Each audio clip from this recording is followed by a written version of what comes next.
Hello everyone, welcome back to this platform. My name is Palak Chaudhary और आज इस lecture में हम कर रहे हैं class 12 chemistry chapter 1 question number 36 to 41। तो क्वेश्चन नंबर 36 कहता है 100 gram of liquid A molar mass 140 gram पर mole was dissolve in 1000 gram of liquid B molar mass of 180 gram पर मोल। मतलब ऐसा है कि हमारे पास एक लिक्विड ए है जिसका मोलर मास 140 ग्राम पर मोल है, ठीक है। तो उस लिक्विड ए का हमने 100 ग्राम अमाउंट लिया। लिक्विड ए का ये है हमारे पास लिक्विड ए, इस लिक्विड ए का हमने 100 ग्राम अमाउंट को एक लिक्विड बी के अंदर डिजोल्व करवा दिया, लिक्विड बी के अंदर डिजोल्व करवा दिया जो कि कितना है 1000 ग्राम ले रखा था। तो लिक्विड ए जिसका मोलर मास 140 ग्राम पर मोल है उसका 100 ग्राम हमने लिक्विड बी के 1000 ग्राम में डिजोल्व करवाया जिसका मोलर मास 180 ग्राम पर मोल है। The vapour pressure of pure liquid B was found to be 500 torr. इसका जो प्योर वेपर प्रेशर है बी का, मतलब जो हमें प्रेशर ऑफ बी नोट जो दे रखा है वो कितना दे रखा है 500 टोर दे रखा है। Calculate the vapour pressure of pure liquid A and it's vapour pressure in the solution if the total vapour pressure of the solution is 475 टोर। उसके अलावा हमें जब हम इन दोनों को मिला देंगे तो जो टोटल सोल्यूशन हमारा बनेगा उसका वेपर प्रेशर भी दे रखा है 475 टोर। हमें बताना है कि लिक्विड ए का प्योर वेपर प्रेशर कितना होगा, ठीक है। ए को बी के अंदर मिलाया, 100 ग्राम ए को 1000 ग्राम बी के अंदर मिलाया, बी का प्योर वेपर प्रेशर हमें दे रखा है, पूरा सॉल्यूशन जो बनेगा उसका वेपर प्रेशर भी दे रखा है। आपको बताना है कि ए का प्योर फॉर्म में वेपर प्रेशर कितना होगा और दूसरा वो जो सॉल्यूशन बना है उसमें ए का कितना प्रेशर होगा वो भी बताना है, ठीक है। तो शुरू करते हैं कैसे होगा। सबसे पहले जो हमें गिवन है हम लिख लेते हैं। तो 100 ग्राम ऑफ लिक्विड ए, मतलब हमको जो मास दे रखा है डब्ल्यू ए का कितना दे रखा है 100 ग्राम। इसका मोलर मास भी हमें गिवन है, मोलर मास मतलब एम ए कितना दे रखा है, ये है 140 ग्राम पर मोल, ठीक है। उसके बाद सेकंड कंपोनेंट का वेट हमको दे रखा है डब्ल्यू बी, कितना दे रखा है 1000 ग्राम और सेकंड कंपोनेंट का मास बी का मोलर मास हमें दे रखा है 180 ग्राम पर मोल। उसके अलावा क्या गिवन है, हमें दे रखा है बी का प्योर फॉर्म पे वेपर प्रेशर, मतलब हमें पी नोट बी कितना दे रखा है, पी नोट बी दे रखा है 500 टोर, ठीक है। साथ ही पी टोटल मतलब टोटल प्रेशर जो सॉल्यूशन का बनेगा वो भी दे रखा है 475 टोर, ठीक है। अब देखते हैं। तो भाई देखो यहाँ पे क्या फॉर्मूला हमें निकालना क्या क्या वो भी लिख लेते हैं। हमें एक तो पूछा है पी ए नोट, ये हमसे पूछा है और साथ में ही पी ए भी हमें बताना है। ये दो चीजें हमें सॉल्व करनी है। अब यहाँ पर देखते हैं सॉल्व कैसे करेंगे। तो देखो पी टोटल दे रखा है तो टोटल प्रेशर का कोई फॉर्मूला लगाएंगे। टोटल प्रेशर का एक फॉर्मूला हमने पढ़ा था, क्या था, पी टी बराबर होता है P1 note plus P2 note minus P1 note x2, है ना, ये फॉर्मूला हमने पढ़ा था। अब यहाँ पर हमें देखो पी टोटल दे रखा है, बिल्कुल दे रखा है। P1 नोट हमें दे रखा है सोल्यूट का ए का कितना, नहीं सॉरी ये हमें निकालना है, ये हमसे पूछा है। P2 नोट हमें दे रखा है, ये दे रखा है 500 टोर। PA नोट ये हमको निकालना है और X2 हम निकाल लेंगे। तो बेसिकली इस फॉर्मूले में PT हमें पता है, P2 हमें पता है, मोल फ्रैक्शन भी हम पता कर लेंगे और फिर हम P1 नोट की वैल्यू निकाल लेंगे। तो हमें इस इक्वेशन से P1 नोट निकालने के लिए क्या चाहिए, पहले मोल फ्रैक्शन चाहिए। तो पहले हम सॉल्व करेंगे और हम निकालेंगे मोल फ्रैक्शन, यहाँ पर मोल फ्रैक्शन की वैल्यू रखेंगे और फिर सॉल्व कर लेंगे। तो शुरू करते हैं। मोल फ्रैक्शन कैसे निकलेगा, तो मोल फ्रैक्शन निकालने के लिए हम अभी तक के ऑलमोस्ट हर एक क्वेश्चन में मोल फ्रैक्शन निकालना है। तो सबसे पहले मोलर मास निकाल लेते हैं। मोलर मास तो हमें ऑलरेडी गिवन है, हम निकालते हैं मोल्स। तो यहाँ पे करते हैं मोल्स ऑफ ए कॉम्पोनेंट के मोल्स मतलब Na। क्या होता है मोल्स का फॉर्मूला, मास अपॉन मोलर मास। तो इसका मास हो जाएगा WA अपॉन मोलर मास मतलब Ma। WA हमें दे रखा है 100, Ma हमें दे रखा है 140। इसको हम सॉल्व करेंगे तो ये कैंसिल हो गया, 2 से गया 5 टाइम, 2 से गया 7 टाइम, 7 से उसको सॉल्व करो तो पॉइंट लगाएंगे 50 हो जाएगा। 7 7 जा 49, 1 बचा, फिर 7 1 जा 7, 3 बचा, 7 4 जा 28। तो हमारा ऐसे ही चलता रहेगा। 0.714 ये आ गया हमारा, मोल्स आ गए किसके, ए कंपोनेंट के मोल्स आ गए। अब निकालते हैं बी के मोल्स। तो बी के मोल्स निकालने के लिए क्या करेंगे, यहाँ पर लिखते हैं मोल्स ऑफ बी। बी के मोल्स मतलब एन बी, यहाँ पे भी मास अपॉन मोलर मास मतलब W2B अपॉन एम बी। मास कितना दे रखा है सेकेंड कंपोनेंट का 1000, मोलर मास कितना दे रखा है सेकेंड कंपोनेंट का 180। सॉल्व करो, 0 से 0 कैंसिल हो गया।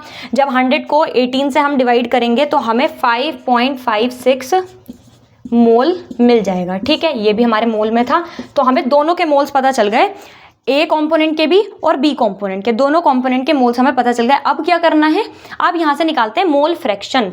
तो यहां पर आएगा मोल फ्रैक्शन। अच्छा, अगर आपको याद हो तो मोल फ्रैक्शन भी क्या होता है, x2 होता है। x2 इसका मतलब हमें सेकेंड कंपोनेंट का b का मोल फ्रैक्शन निकालना है। कैसे निकलेगा, moles of b divided by moles of a plus moles of b। b के मोल्स लिखो कितने हैं, 5.56 अपोन में क्या जाएगा, a के मोल्स दैट इज 0.714 प्लस 5.56। ठीक है, इसको सॉल्व हम करेंगे तो ये हो जाएगा 5.56, इसको ऐड कर लो तो ये हो जाएगा हमारा 472, ये हो जाएगा 6.274। अच्छा, एक काम करते हैं, इसको इतना ही रख लेते हैं। आगे हमें अभी क्योंकि पी टोटल प्रेशर में ही तो लगाना था, तो वहां पे हम इसका यूज करेंगे। इसको हम अभी ऐसे ही मान के चलते हैं। ये मान लो इक्वेशन 1 हो गई। ठीक है, इक्वेशन 1 क्या, बेसिकली मोल फ्रैक्शन हो गया अपना। अब हम लगाते हैं टोटल प्रेशर का फॉर्मूला। क्या था टोटल प्रेशर का formula, PT is equal to P1 naught मतलब PA नोट प्लस P2 मतलब PB माइनस P1 मतलब PA और यहाँ पर आएगा X2 मतलब XB। ये इक्वेशन लगाओ, टोटल की जगह रखेंगे 475, PA नोट ये हमको निकालना है प्लस PB नोट वो हमें दे रखा है 500 माइनस PA नोट ये हमें निकालना है, और XB हम क्या रख लेंगे 5.56 6.274। ठीक है, अब इसको हम सॉल्व करेंगे तो हमारे पास आएगा 475, ये आ जाएगा PA नोट, यहाँ पे हो जाएगा 500 माइनस PA नोट। अब क्या करेंगे, 5.56 को डिवाइड करेंगे 6.274 से, तो हमारा आंसर आएगा 0.886। ठीक है, अब सिंपल है, इसकी मल्टीप्लाई इससे कर लो और इससे कर लो, बेसिकली सॉल्व ही करना है। तो यहाँ पे आ जाएगा 475 PA नोट प्लस 500 की मल्टीप्लाई 0.886 से करेंगे तो हमें मिलेगा 443, और इसकी मल्टीप्लाई इससे करी तो ये हो जाएगा 0.886 PA नोट। अब क्या करना है, अब हमारा P इसको 443 को इधर लेकर आओ तो क्या हो जाएगा, ऐसे यहां पे कर लेते हैं, ये हो गया। ये 475 है, ऐसे ही रहेगा। 443 जब इधर आएगा तो नेगेटिव हो जाएगा, माइनस 443, और इधर हमारे पास क्या बचा, PA note minus 0.886 PA note. तो जब हम इसको सॉल्व करेंगे तो हमें मिलेगा 0.114 PA नोट। ठीक है, इधर 475 में से 443 माइनस करें तो हमें मिला 32, ये हो गया 0.114 PA नोट। ये आ जाएगा डिवाइड में, तो ये हो जाएगा 32 divided by 0.114 is equals to PA naught. अब इसको हम सोल्व करेंगे तो हमें मिल जाएगा 280.7, और ठीक से लिखते हैं इसको, 280.7 टोर, ये हो गया PA नोट। मतलब जो हमें ए कंपोनेंट का जो प्योर वेपर प्रेशर है वो हमें मिल गया 280.7 टोर। ठीक है, एक पार्ट हो गया, ये हमने निकाल लिया। सिंपल, कुछ नहीं करना है, मोल्स निकालना है, मोल फ्रैक्शन निकालना है और इस फॉर्मूले में रख के सोल्व ही करना है, बाकी कुछ नहीं करना। अब इसके बाद हमसे PA भी पूछा है। अब PA कैसे निकलता है भाई, मतलब अगर आपको प्योर वेपर प्रेशर हमें मिल गया, हमें निकालना है उसका सॉल्यूशन के अंदर जो प्रेशर आएगा, तो क्या लगाएंगे यहाँ पर, तो क्या हम यहाँ पर ये इक्वेशन लगा सकते हैं, PA is equals to PA naught XA। ठीक है, रोल्ट लो, यही होता है ना, रोल्ट लो क्या होता है, P is equals to P naught X। तो हमने यहाँ पर रोल्ट लो लगा दिया, PA का जो सोल्यूशन के अंदर प्रेशर है प्लस प्योर फॉर्म में जो प्रेशर है और उसी का मोल फ्रैक्शन। वैल्यू रखो, PA हमें निकालना है, PA नोट की वैल्यू हमारी कितनी आई थी 280.7, लेकिन XA नहीं पता, मोल फ्रैक्शन नहीं पता A का। तो A का मोल फ्रैक्शन निकालने के लिए चाहे तो क्या करो, जैसे यहाँ पर करा था, फॉर्मूला लगाओ कि A के मोल्स अपॉन A के मोल्स प्लस B के मोल्स, या फिर थोड़ा स्मार्ट तरीका करते हैं और वो क्या होता है कि 1 में से माइनस कर दो, है ना। क्या करते हैं कि जब हमें दो कंपोनेंट दे रखे हैं, एक का मोल फ्रैक्शन हमें पता है, दूसरे का निकालने के लिए क्या करते हैं 1 में से माइनस कर देते हैं। तो ऐसे ही हम यहाँ पर करेंगे, XA कितना हो जाएगा 1 माइनस XB, मतलब 1 में से B का जो मोल फ्रैक्शन है उसको हटा दो, तो हमारा क्या हो जाएगा, ये 1 माइनस B का मोल फ्रैक्शन देखो सॉल्व करके 0.886 आया था, यहाँ पर रखेंगे 0.886, इसको हम सॉल्व करेंगे तो हमें मिल जाएगा यहाँ पर 0.114, ये मिल गया हमें मोल फ्रैक्शन A का। सिंपल यहाँ पर पुट कर दो तो ये हो जाएगा 0.114, और जब हम इसको सॉल्व करेंगे तो हमें मिल जाएगा 32 टोर। ये आ गया सेकंड कंपोनेंट का मोल वेपर प्रेशर, कब, जब अपन ने सॉल्यूशन बना दिया है। ठीक है, तो सिंपल क्वेश्चन हो गया, दो चीजें पूछी थी, प्योर फॉर्म में वेपर प्रेशर पूछा था ए कंपोनेंट का, और फिर सॉल्यूशन के अंदर कितना वेपर प्रेशर है वो भी पूछा था। तो प्योर फॉर्म में यहाँ पर निकाल लिया, ये हो गया, और सॉल्यूशन के अंदर कितना वेपर प्रेशर आया, 32 टोर आया। तो ये इसी के साथ हो गया अपना क्वेश्चन नंबर 36 कंप्लीट। अब चलते हैं क्वेश्चन नंबर 37 पर। तो क्वेश्चन नंबर 37 कह रहा है benzene and toluene form ideal solution over the entire range of composition. The vapour pressure of benzene and toluene at 300 kelvin are 50.71 mm of Hg and 32.06 mm of Hg respectively. Calculate the mole fraction of benzene in vapor phase if 80 gram of benzene is mixed with 100 gram of toluene। तो देखो सवाल ऐसा है कि हमारे पास benzene है और toluene है, ठीक है। प्योर बेंजीन का जो वेपर प्रेशर है वो दे रखा है 50.71 mm of Hg, और प्योर टोलुइन का जो वेपर प्रेशर है वो भी दे रखा है 32.06 mm Hg। अब हमने क्या करा, 80 ग्राम बेंजीन को 100 ग्राम टोलुइन के अंदर मिला दिया, ठीक है। 80 ग्राम बेंजीन लिया, 100 ग्राम टोलुइन के अंदर मिला दिया। अब आपको वो जो सॉल्यूशन बना उसका निकालना है मोल फ्रैक्शन, लेकिन मोल फ्रैक्शन निकालना है वेपर फेज में। तो देखो अगर सिंपल मोल फ्रैक्शन पूछते तो बहुत आसान सवाल हो जाता, क्योंकि अभी तक हम हर क्वेश्चन में मोल फ्रैक्शन निकाल रहे हैं, लेकिन यहाँ पे सिंपल मोल फ्रैक्शन नहीं, मोल फ्रैक्शन पूछा है इन वेपर फेज। तो ये क्या होता है पहले समझो, अगर हमें मोल फ्रैक्शन निकालना है वेपर फेज में, है ना, जैसे हमारा नॉर्मल मोल फ्रैक्शन होता है, क्या होता है उसका फॉर्मूला x, अगर A का निकालना है तो हम कर देंगे n moles of A upon में moles of A plus moles of B, ये होता है। लेकिन जब वेपर प्रेशर के मोल फ्रैक्शन की बात करते हैं तो उसको रिप्रेजेंट करते हैं y से, ठीक है। वेपर प्रेशर का जो मोल फ्रैक्शन होता है उसको y से रिप्रेजेंट करते हैं, और जिस भी कंपोनेंट का, लेट्स से A का हमें निकालना है, A का वेपर फेज में मोल फ्रैक्शन निकालना है, तो फॉर्मूला क्या हो जाएगा, फॉर्मूला हो जाएगा pressure of A upon pressure of A plus pressure of B। तो अगर नॉर्मल मोल फ्रैक्शन हम निकालते हैं, लिक्विड फॉर्म में फेज में हम निकालते हैं, तब हम वहां पे मोल्स लगाते हैं, लेकिन जब हम वेपर फेज में निकालते हैं तो सिंपल बिल्कुल सब कुछ सेम रहता है, बस हमें क्या करना पड़ता है, मोल्स की जगह प्रेशर लिखना पड़ता है, वेपर प्रेशर लिखना पड़ता है उन्हीं कंपोनेंट का जिनका हम निकाल रहे हैं, ठीक है। तो अब हमें क्या करना है, बेंजीन का निकालना है, तो यहाँ पर हम B लिख लेते हैं, ठीक है। B, let's say B is benzene, तो यहाँ पर हमारा बेंजीन हो जाएगा, और बेंजीन और साथ में टोलुइन था तो यहाँ पर हमने T लिख लिया। तो अगर हमें बेंजीन का वेपर फेज में मोल फ्रैक्शन निकालना है तो YB यानी mole fraction of benzene at vapour phase equal हो जाएगा pressure of benzene upon pressure of benzene plus pressure of toluene, किसके अंदर, सॉल्यूशन के अंदर। तो अब ये निकालने के लिए हमें प्रेशर चाहिए बेंजीन का भी टोलुइन का, पहले क्या निकालना पड़ेगा, प्रेशर निकालना पड़ेगा। अब प्रेशर कैसे निकलेगा, तो देखो प्रेशर के लिए हमें ना प्योर फॉर्म का प्रेशर दे रखा है, इसका मतलब सिंपल है, रोल्ट लॉ ही लगाएंगे। तो अगर जैसे बेंजीन का निकालना है तो pressure of benzene is equal क्या हो जाएगा, PB नोट XB, ठीक है। रोल्ट लॉ यही होता है, P is equals to P naught X। तो अगर बेंजीन का निकालना है तो PB is equals to PB naught XB। PB naught हमें दे रखा है, प्योर वेपर प्रेशर तो दे रखा है प्योर बेंजीन का, XB मोल फ्रैक्शन हमें यहाँ पे रखना पड़ेगा। तो यहाँ पर हमें दिख रहा है कि अगर हमें ये सोल्व करना है तो प्रेशर निकालना पड़ेगा, प्रेशर निकालने के लिए मोल फ्रैक्शन निकालना पड़ेगा। तो सबसे पहले हम शुरुआत करते हैं मोल फ्रैक्शन से ही, ठीक है। उससे पहले जो जो गिवन है वो लिख लेते हैं। तो क्या क्या गिवन है हमें, टोलुइन का वेपर तो टोलुइन का मानते हैं P, पहले बेंजीन का दे रखा है pressure, vapour pressure of benzene pure form में कितना है 50.71 mm ऑफ Hg।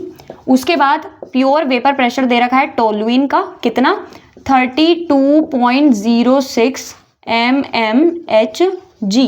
उसके बाद हमें दे रखा है बेंजीन कितना 80 ग्राम है, मतलब WB, बेंजीन का मास हमें दे रखा है 80 ग्राम। उसके बाद हमें टोलुइन का वेट भी दे रखा है, कितना है 100 ग्राम है। हमें दोनों के क्या करना है, मोल फ्रैक्शन निकालने हैं। मोल फ्रैक्शन निकालने से पहले क्या करना पड़ेगा, मोल्स निकालने पड़ेंगे।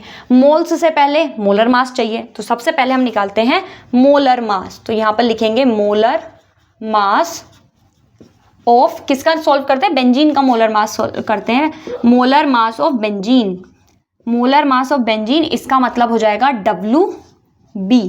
ठीक है, बेंजीन का फॉर्मूला क्या है, तो बेंजीन का फॉर्मूला होता है C6H6, कार्बन का 12 × 6, हाइड्रोजन का 1 × 6। जब हम इसको सोल्व करेंगे तो हमें मिलेगा 78 ग्राम पर मोल। ठीक है, ये आ गया मोलर मास किसका, बेंजीन का। सिमिलरली निकालते हैं टोल्यूइन का, मोलर मास ऑफ टोल्यूइन का क्या हो जाएगा, WT। ठीक है, टोल्यूइन का जो फॉर्मूला होता है वो होता है C7H8, कार्बन बढ़ गया और हाइड्रोजन 8 हो गए।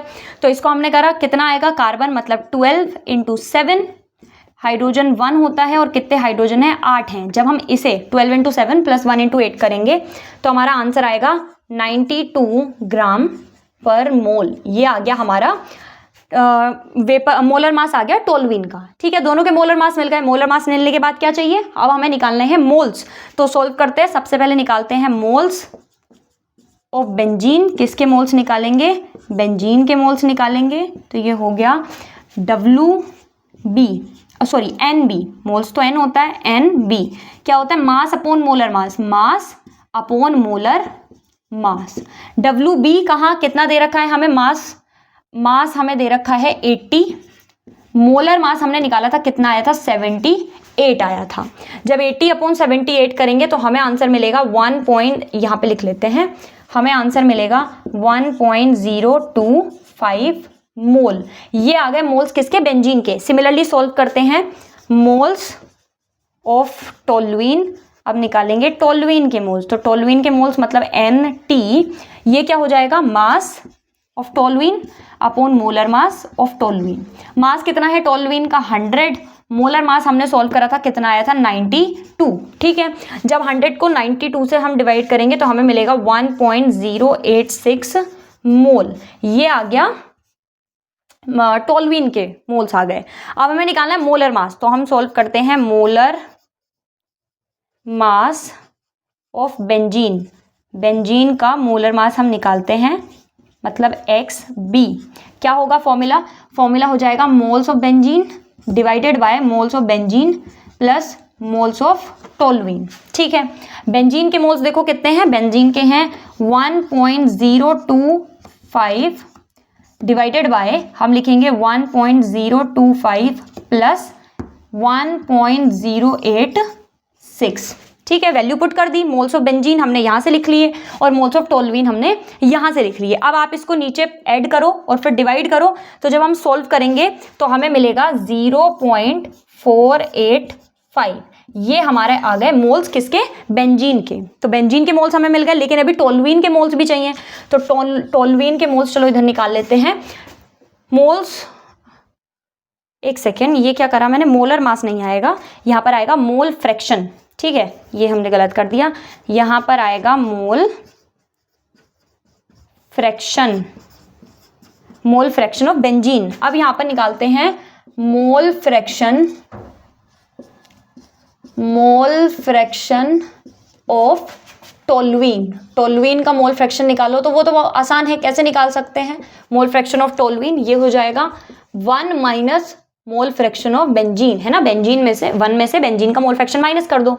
तो ये 1 माइनस कितना था, 0.485। जब हम इसको सॉल्व करेंगे तो हमें मिलेगा 0.515। ये दोनों चीजें हमें मिल गई। बेंजीन का मोल फ्रैक्शन इतना आ गया, टोल्यूइन का मोल फ्रैक्शन इतना आ गया। अभी देखो, अभी मैंने समझाया था, तो हमारा काम क्या था, हमें प्रेशर निकालने के लिए हमें फॉर्मूला मोल फ्रैक्शन निकालने के लिए वेपर फेज में प्रेशर चाहिए। प्रेशर निकालने के लिए हमें क्या चाहिए, मोल फ्रैक्शन चाहिए। तो हमने पहले मोल फ्रैक्शन निकाल लिया दोनों का। अब दोनों के निकालते हैं प्रेशर। प्रेशर निकालेंगे तो देखो, vapour pressure of benzene, benzene का वेपर प्रेशर निकालते हैं। ठीक है, वेपर प्रेशर ऑफ बेंजीन मतलब प्रेशर ऑफ बेंजीन, फॉर्मूला क्या लगाएंगे, बेंजीन का pure vapour pressure multiply benzene का मोल फ्रैक्शन। तो PB नोट हमें ऑलरेडी गिवन है, कितना है 50.71 ठीक है, और XB बेंजीन का मोल फ्रैक्शन हमने निकाला 0.485, दोनों चीज़ें रख दी। अब जब हम इनको सॉल्व करेंगे तो हमें मिलेगा 24.59 mm ऑफ Hg। ये हमारी एक काम की चीज़ आ गई जो हमें चाहिए। ठीक है, वेपर प्रेशर आ गया बेंजीन का। सिमिलरली वेपर प्रेशर निकालते हैं टोल्यूइन का। तो यहाँ पर हम करेंगे वेपर प्रेशर ऑफ टोल्यूइन का वेपर प्रेशर, वही फॉर्मूला लगाएंगे अपना, रोल्ट लो लगाएंगे, क्या हो जाएगा PT is equal to P0T XT, मतलब प्योर फॉर्म पे टोल्यूइन का वेपर प्रेशर और उसका मोल फ्रैक्शन। तो प्योर टोल्यूइन का वेपर प्रेशर हमें दे रखा है 32.06 और टोल्यूइन का जो वो आया था हमारा मोल फ्रैक्शन, वो कितना आया था 0.515।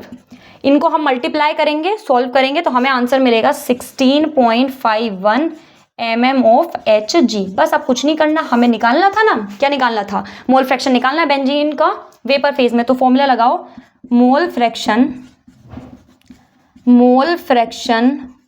Of benzene in vapour phase, ठीक है, YB। मैंने अभी बताया था Y से डिनोट करते हैं। फॉर्मूला लगाओ, pressure of benzene divided by pressure of benzene plus pressure of toluene. Value put करो। बेंजीन का प्रेशर देखो कितना है 24.59 डिवाइडेड बाय बेंजीन का दोबारा 24.59 प्लस टोल्यूइन का वेपर प्रेशर 16.51। इसको जब हम सॉल्व करेंगे तो हमें आंसर मिलेगा अप्रोक्सीमेटली, हमारा जो आंसर आएगा 0.598 आएगा, जिसको अप्रोक्सीमेटली हम क्या लिख सकते हैं 0.6 लिख सकते हैं। ठीक है, इसको सॉल्व करने पे आंसर आएगा 0.598, जिसको अप्रोक्सीमेटली राउंड ऑफ करके हमने 0.6 लिख दिया। तो ये आ गया मोल फ्रैक्शन बेंजीन का इन वेपर फेज। देखो वेपर फेज का ये आई थिंक पहला ही सवाल हमारा है और इम्पॉर्टेंट है कि अगर हमें वेपर फेज में मोल फ्रैक्शन निकालना है तो ध्यान रखना कैसे निकालते हैं। जिसका निकालना है उसका प्रेशर ऊपर लिखो, अपोन में टोटल कंपोनेंट का वेपर प्रेशर, मतलब टोटल प्रेशर आप लिख सकते हो। ठीक है, अब उनको निकालने के लिए हमने ये सारी चीज करी। हमें बेंजीन का पूछा था, हमने फॉर्मूला लगाया pressure of benzene divided by pressure of benzene plus toluene. Pressure निकालने के लिए हमें क्या चाहिए था, मोल फ्रैक्शन चाहिए थे। देखो प्रेशर हमने रोल्ट लॉ से निकाला, मोल फ्रैक्शन चाहिए थे। मोल फ्रैक्शन निकालने के लिए हमने ये सारा तामझाम करा और जो हम बहुत सारे क्वेश्चन में करते हुए आ रहे हैं। ये हो गया हमारा क्वेश्चन नंबर 37। अब चलते हैं क्वेश्चन नंबर 38 पर। Question number 38. The air is a mixture of number of gases. The major component are oxygen and nitrogen with approximate proportion of 20% is to 79% by volume and at 298 Kelvin. तो देखो question ये कह रहा है कि जो air है वो बहुत, मतलब जो एयर होती है वो बहुत सारी गैसेस का मिक्सचर होती है। अब जो मेजर कंपोनेंट है एयर के वो है ऑक्सीजन एंड नाइट्रोजन और उसका प्रपोर्शन दे रखा है 20% इज टू 79%। मतलब ऑक्सीजन का जो प्रपोर्शन है एयर के अंदर वो 20% है और नाइट्रोजन का प्रपोर्शन 79% है। The water is in equilibrium with air at a pressure of 10 atm। अब ये कह रहे हैं पानी है हमारे पास, ठीक है, पानी बिल्कुल इक्विलिब्रियम में है, मतलब पानी पे प्रेशर लग रहा है सिर्फ एयर का, और कितना प्रेशर लग रहा है 10 atm at 298 Kelvin if the Henry's law constant for oxygen and nitrogen are इतने and इतने respectively, calculate the composition of these gases and water। तो बहुत सिंपल क्वेश्चन है कि हमारे पास पानी है, पानी इक्विलिब्रियम में है एयर के साथ, इट मीन्स पानी के ऊपर सिर्फ जो प्रेशर लग रहा है वो एयर का लग रहा है और एयर में भी मेजर कंपोनेंट है ऑक्सीजन और नाइट्रोजन, उनका प्रेशर उसके ऊपर लग रहा है और टोटल प्रेशर है 10 atm।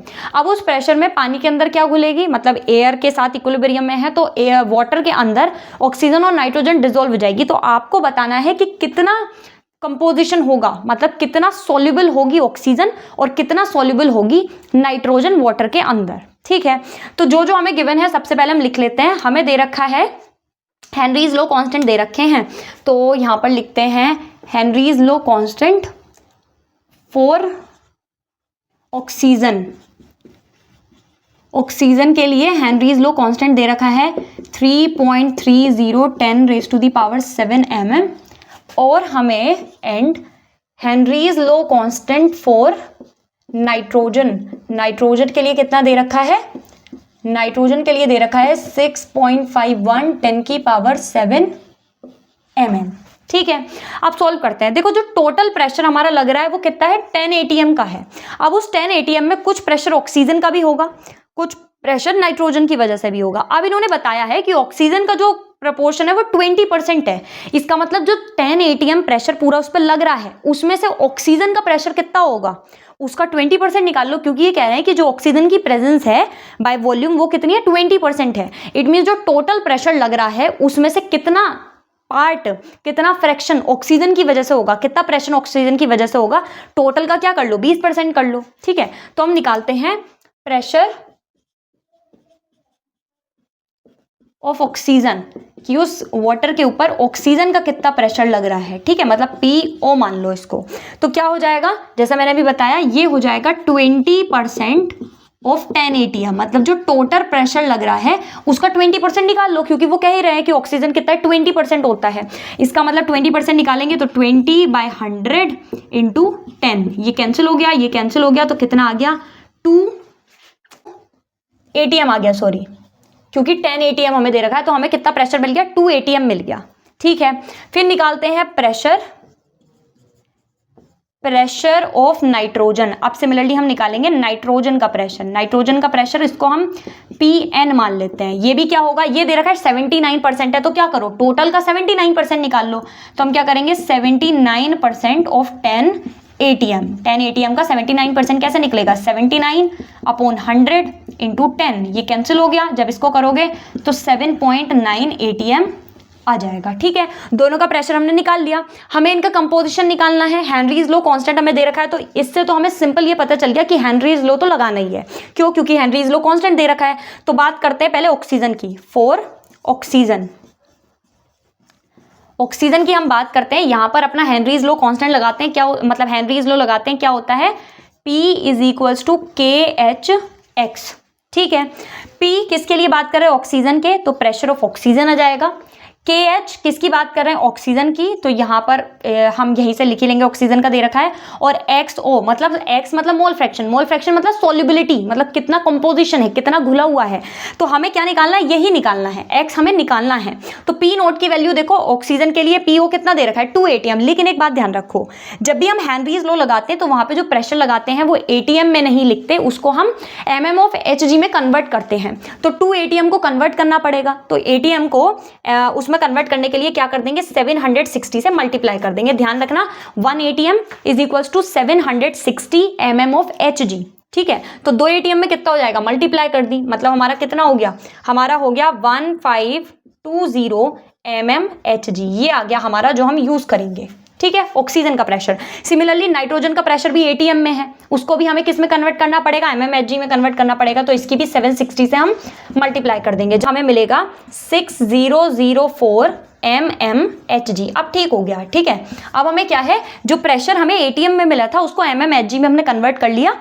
क्यों, क्योंकि जब भी हम हेनरीज लॉ लगाते हैं तब हम प्रेशर उसी यूनिट में लिखते हैं। अब बहुत आसान है, P0 की जगह लिख लो 1520 KH। हमको दे रखा है ऑक्सीजन के लिए कितना है, 3.30 10⁻⁷, और ये हमें सॉल्युबिलिटी इसकी निकालनी है।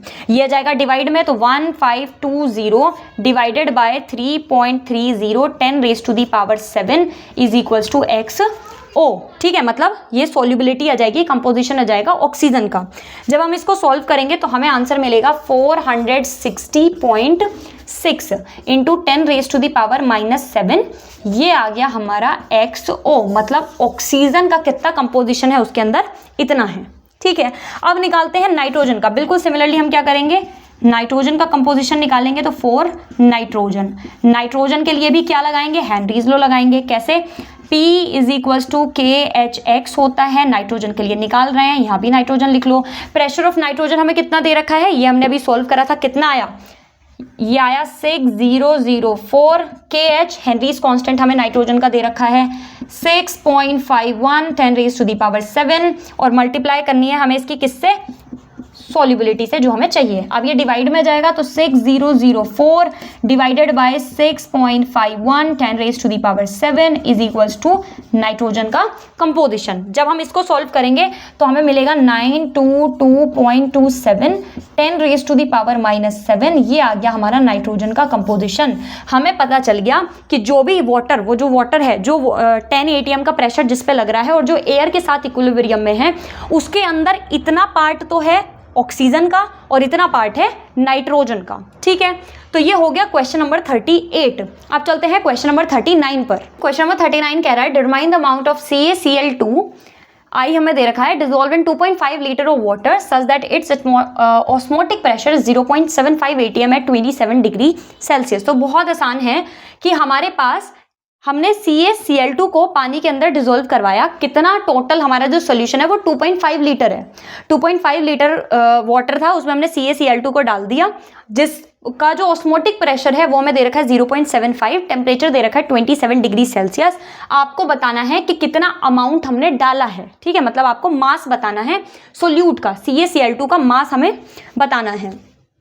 अमाउंट हमसे पूछा गया है, तो क्या क्या हमें गिवन है, देखो हमें सबसे पहले एक तो हमें आई दे रखा है, कितना 2.47 दे रखा है, हमें वॉल्यूम भी दे रखा है, कितना है 2.5 लीटर, हमें वॉल्यूम बता दिया। ऑस्मोटिक प्रेशर भी दे रखा है पाई, कितना 0.75 atm हमें दे रखा है। उसके अलावा टेम्परेचर भी हमें गिवन है 27 डिग्री सेल्सियस, टेम्परेचर हमें दे रखा है 27 डिग्री सेल्सियस, इसमें 273 ऐड करेंगे तो ये केल्विन में कन्वर्ट हो जाएगा, कितना हो जाएगा 300 केल्विन हो जाएगा। ठीक है, ये हो गया अपना। अब हमें क्या निकालना है, हमें अमाउंट निकालना है CaCl2 का। अब सिंपल है, ऑस्मोटिक प्रेशर दे रखा है तो ऑस्मोटिक प्रेशर लगाइए, तो पाई इज इक्वल्स टू होता है CRT, लेकिन यहां पर हमें I भी गिवन है तो फॉर्मूला हो जाएगा pi is equals to ICRT, van't Hoff factor introduce हो जाएगा। ठीक है, अब इसको क्या करते हैं, पाई इज इक्वल्स टू ये हो जाएगा I, C हमारा कॉन्सेंट्रेशन होता है और किस फॉर्म में होता है कॉन्सेंट्रेशन, मोलैरिटी के फॉर्म में, है ना। बाकी समय मोलैरिटी होता है, ऑस्मोटिक प्रेशर में मोलैरिटी, तो सी की जगह मोलैरिटी मतलब मोल्स अपॉन वॉल्यूम, तो यहाँ पे हम लिखेंगे moles of solute divided by volume, moles of solute divided by volume, और यहाँ पर RT ऐसे ही रह जाएगा। अब बस वैल्यू पुट कर दो, पाई की जगह हम लिखेंगे 0.75, आई की वैल्यू हमें दे रखी है 2.47, N2 हमें निकालना है, डिवाइडेड बाय वॉल्यूम हमें दे रखा है 2.5 लीटर, R कांस्टेंट होता है जिसकी वैल्यू होती है 0.083 इंटू T है टेम्परेचर जो कितना दे रखा है 300 केल्विन, सब कुछ इधर ले आओ तो ये हो जाएगा 0.75 multiply 2.5 divided by 2.47 multiply 0.083 into 300। ठीक है, ये आ जाएगा N2, मतलब हमने क्या करा, ये जो डिवाइड में था ये ऊपर आ गया मल्टीप्लाई में, और सारी चीजें जो मल्टीप्लाई में थी वो आ गई इधर डिवाइड में, और इधर रह गया N2 मतलब मोल्स रह गए सोल्यूट के, और वही हमें बताना है, अमाउंट पूछा है, मोल्स में दे देंगे। इसको जब हम सॉल्व करेंगे तो सॉल्व करके हमें आंसर मिलेगा 0.03 मोल, ये आ जाएगा इसको आप सॉल्व कर लेना, जब सॉल्व करोगे तो 0.03 मोल आ जाएगा। इसका मतलब ये है कि हमने वाटर 2.5 लीटर पानी के अंदर कितना CaCl2 डाला है, 0.03 मोल CaCl2 डाला है। अब देखो इन्होंने स्पेसिफाई नहीं करा कि हमें इसका मास ही बताना है, अगर वो पूछा होता तो इसका मोलर मास निकाल के सॉल्व कर लेते, लेकिन हमसे अमाउंट पूछा है तो हमने मोल्स में यहाँ पर निकाल दिया। ठीक है, ये हो गया क्वेश्चन नंबर 39। आप चलते हैं लास्ट क्वेश्चन पे, क्वेश्चन नंबर 40। क्वेश्चन नंबर 40, ये क्वेश्चन हमारे इस एक्सरसाइज का, इस चैप्टर का और इस वीडियो का भी लास्ट क्वेश्चन है।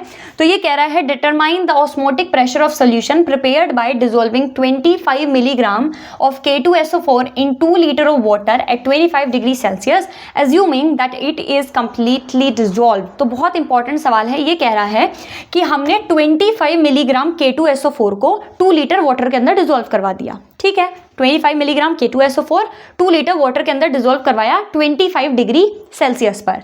आपको ये जो सॉल्यूशन बन रहा है इसका ऑस्मोटिक प्रेशर बताना है। ओके, अब ऑस्मोटिक प्रेशर बताएंगे तो हमारा फॉर्मूला हम लगा देंगे, pi is equals to CRT। बहुत आसान है, टेम्परेचर भी दे रखा है, R कांस्टेंट होता है, कॉन्सेंट्रेशन निकाल लेंगे क्योंकि हमें मास भी दे रखा है और वॉल्यूम भी दे रखी है। लेकिन हमारा जो सोल्यूट है वो है K2SO4, और K2SO4 एक क्या है, आयनिक सोल्यूट है ना, एक आयनिक कंपाउंड है। इसका मतलब जैसे ही आप इसको वाटर के अंदर डालोगे तो ये डिसोसिएट हो जाएगा, और मैंने बताया था कि जब भी हम आयनिक कंपाउंड्स की बात करते हैं, आयनिक सोल्यूट जब हम लेते हैं तो यहाँ पर वेंट ऑफ फैक्टर आ जाता है, तो हमारा फॉर्मूला बन जाएगा pi is equals to ICRT। अब हमें यहाँ पर I भी निकालना पड़ेगा, ठीक है। अब आई निकालने के लिए वही इक्वेशन लिखो, लेकिन यहां पर एक बहुत इंपॉर्टेंट बात बता दी इन्होंने कि assuming that it is completely dissolve, कि K2SO4 को जब आप वाटर के अंदर डाल रहे हो तो वो कंप्लीटली डिसॉल्व हो रही है। मतलब ऐसा नहीं है कि सोल्यूट कुछ बच गया, कुछ क्या बोलते हैं वो डिसॉल्व हो गया, नहीं, कंप्लीटली जितना आप K2SO4 डालोगे वो पूरा का पूरा डिसोसिएट हो जाएगा, उसके अंदर घुल जाएगा, डिसॉल्व हो जाएगा। ठीक है, तो अब हम सबसे पहले जो हमें गिवन है पहले वो लिख लेते हैं। तो प्रेशर हमें बताना है 25 मिलीग्राम ऑफ K2SO4, मतलब W2 हमें दे रखा है कितना, 25 मिलीग्राम, मिलीग्राम को ग्राम में कन्वर्ट करेंगे तो 25 इंटू 10⁻³ ग्राम हो जाएगा। वॉल्यूम हमें दे रखा है 2 लीटर, तो वॉल्यूम हो जाएगा 2 लीटर। उसके अलावा टेम्परेचर हमें दे रखा है 25 डिग्री सेल्सियस प्लस करा 273, तो ये हो जाएगा हमारा 298 केल्विन। ठीक है, ये हो गया। अब आते हैं अपनी इक्वेशन लिखते हैं। तो अगर हम K2SO4 को अगर हम वाटर के अंदर डालेंगे तो क्या होगा, तो हमें K और SO4 2 माइनस और ये प्लस। ठीक है, K2SO4 को जब हम डालेंगे तो हमें 2 K प्लस के आयंस मिलेंगे और एक SO4 2 माइनस का आयन मिलेगा। कब, जब हम एक K2SO4 को डालेंगे, एक मॉलिक्यूल को डालेंगे, तो इस तरह से वो डिसॉल्व हो जाएगा। अब कंप्लीटली डिसॉल्व हो रहा है, इसका मतलब अब हमें वो नहीं करना है जो अल्फा हम करते थे, डिसोसिएशन फैक्टर जो हम लगाते थे। क्यों, क्योंकि डिसोसिएशन फैक्टर हमें यही बताता था कि एक मोल में से कितना डिसॉल्व हो गया, कितना डिसोसिएट हो गया, पर ये तो कह रहा है कंप्लीटली डिसोसिएट हो गया। अब जब कंप्लीटली डिसोसिएट हो गया तो वो कितना हो गया, 1 हो गया पूरा, है ना, मतलब जितना आप डाल रहे हो वो पूरा का पूरा डिसॉल्व हो रहा है, तो वो हमें नहीं करना है। आई की वैल्यू अब हमें यहां से निकालनी है, तो ये आसान हो जाएगा। अगर हमें यहां पर ये कंप्लीटली डिसोसिएट नहीं होता, डिसॉल्व नहीं होता कंप्लीटली, तो वही हम लगाते कि यहाँ पे C अल्फा हो जाता, यहाँ पे C1 माइनस अल्फा हो जाता। फिर आई निकालने के लिए हमें अल्फा चाहिए होता, पर यहाँ पे हमें जरूरत नहीं है क्योंकि अल्फा अपना 1 है, कंप्लीटली डिसोसिएट हो रहा है। तो आई वेंट ऑफ फैक्टर क्या होता है, number of particle after dissociation. यहां पर आएगा number of particles after dissociation divided by number of particles before dissociation, number of particles before dissociation या फिर एसोसिएशन। ठीक है, वैल्यू रखो यहाँ पर। तो हमारा आफ्टर डिसोसिएशन के कितना है, देखो 2 तो बने K प्लस के आयन और 1 मिलेगा हमें SO4, मतलब कितने हो गए टोटल, 3 पार्टिकल हो गए। और उससे पहले कितना था, एक ही KSO4 डाला था, मतलब कितना था 1। जब इसको सॉल्व करोगे तो आई वेंट ऑफ फैक्टर हमें मिलेगा कितना, 3, 2 + 1 3 और 1 से हमने डिवाइड करा तो हमें आंसर मिल गया 3। ठीक है, अब सिंपल फॉर्मूला लगा दो। अब हमें ऑस्मोटिक प्रेशर निकालना था तो फॉर्मूला लगाएंगे, pi is equals to CRT। Now pi is equals to CRT, pi हमें निकालना है। C होता है अपना कॉन्सेंट्रेशन, किस फॉर्म में, अच्छा आई भी यहाँ पर इंट्रोड्यूस करना पड़ेगा। आई की वैल्यू रखो 3, ये इसको अभी रख लेंगे, पहले सॉल्व करते हैं थोड़ा और आई हो जाएगा। इसको हम निकाल सकते हैं moles of solute divided by volume into R into T। ठीक है, मोल्स को भी अब हमें लिखना पड़ेगा। मोल्स को हमें कैसे लिखना पड़ेगा, मास अपॉन मोलर मास। तो यहाँ पे हमने लिखा पाई इज इक्वल्स टू आई, यहाँ मोल्स निकाल ही लेते हैं, इधर निकाल लेते हैं, काम करते हैं। ठीक है, N2 हम निकाल लेते हैं, कैसे निकलेगा, मास अपॉन मोलर मास। तो पहले मोलर मास निकालो, मोलर मास ऑफ किसका है, K2SO4, molar mass of K2SO4। देखो पोटेशियम का मोलर मास होता है 39, तो ये हो जाएगा इंटू 2 क्योंकि 2 पोटेशियम है। सल्फर का हमारे पास होता है 32 और ऑक्सीजन का होता है 16 इंटू 4 कर दिया क्योंकि 4 ऑक्सीजन है। जब हम इसे सॉल्व करेंगे तो हमें सॉल्व करके मिल जाएगा 174 ग्राम पर मोल। ये आ गया 174 ग्राम पर मोल। अब यहाँ पर निकालते हैं ये मोलर मास हो गया, सॉरी मोल्स निकालते हैं। मोल्स मतलब N2 क्या हो जाएगा, मास अपॉन मोलर मास। मास हमने देखो कितना लिया था, 25 इंटू 10⁻³ और मोलर मास आ गया 174। ठीक है, ये हो गया हमारा इतना। अब इसी को हम यहाँ पे रख लेते हैं, N2 की जगह पे ये रख लो, क्या आएगा, वैल्यू पुट करो। आई की जगह हमने रखा 3, ये N2 उसकी जगह हमारा कितना आया, 25 इंटू 10⁻³ डिवाइडेड बाय 174।